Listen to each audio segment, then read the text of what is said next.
I, like many women in my 20s, am sick of being lied to. For my entire life, and for many of yours, we have been lectured about what women's freedom is.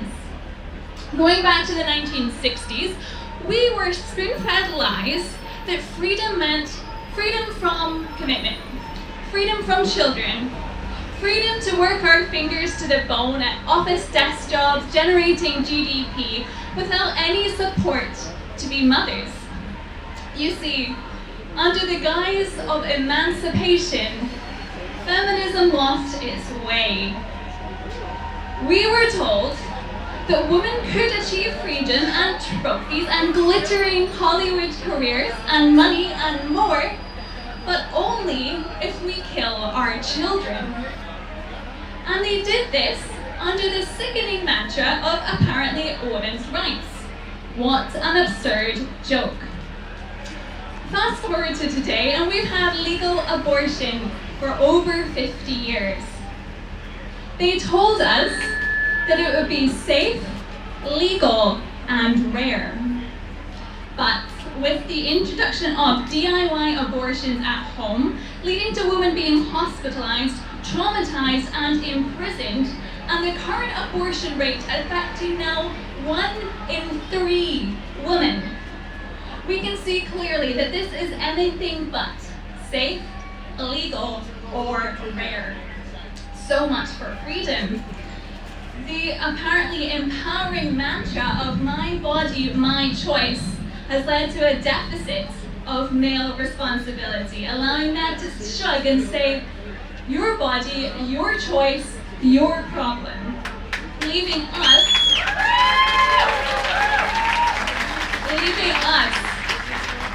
with the burden of responsibility that was always meant to be shared. The results have been demonstrably appalling.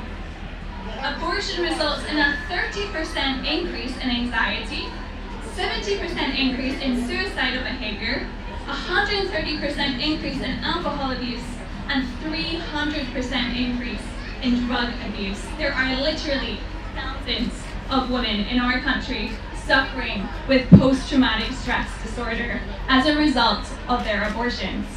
Is this what freedom looks like, March for Life? Abortion takes away our freedom to live, our freedom to be mothers, and even, yes, our right to choose. And for all this talk of freedom, what about the most fundamental freedom of all? At the very heart of international human rights law, the freedom that says every human being has the right to life, and that this right shall be protected in law.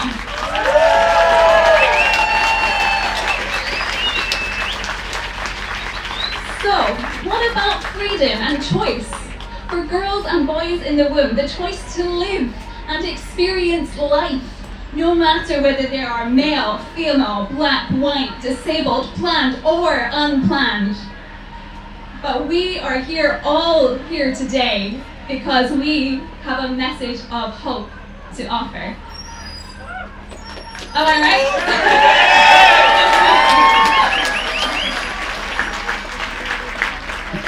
The pro-life message is this. It says there is hope, there is help, and there is freedom for both lives in a pregnancy. The pro-life message says that women shouldn't have to choose between their babies and their career. It says that a baby's life matters deeply. It says that you don't earn human rights by being strong, dependent, or able to survive without your mum, but that human rights protect all of us at our weakest and most vulnerable stages.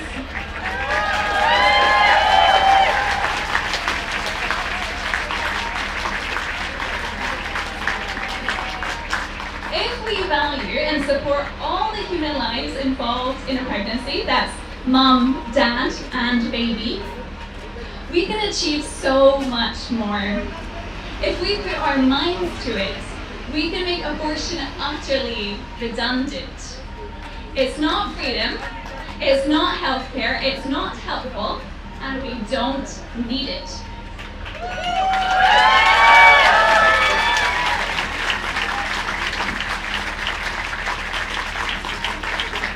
March for Life, no message is more pro-women than the pro-life message.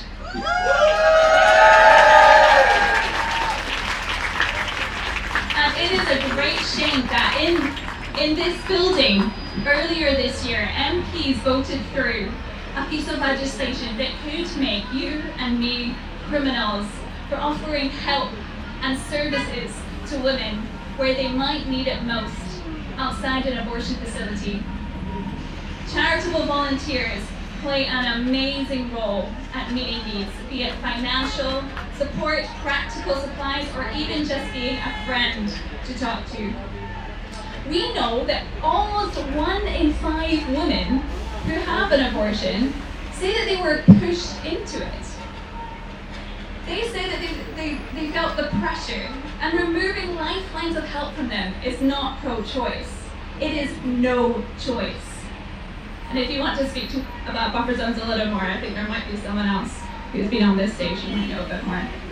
But March for Life, we have a role to play in recreating a society, a community that champions true freedom once again, that believes that every life matters.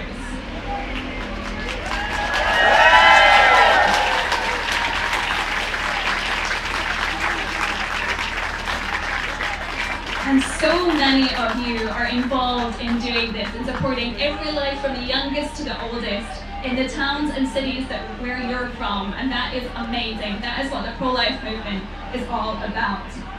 My final message to you is this: keep going. You are on the right side of history.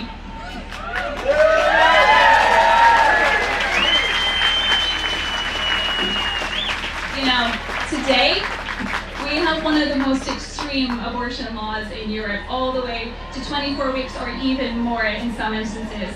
But we cannot give up, because to do so would be to give up on the rights, freedom, and well-being of vulnerable women and babies. So let's press on, because we all deserve better than abortion. We all deserve freedom to live. Thank you so much.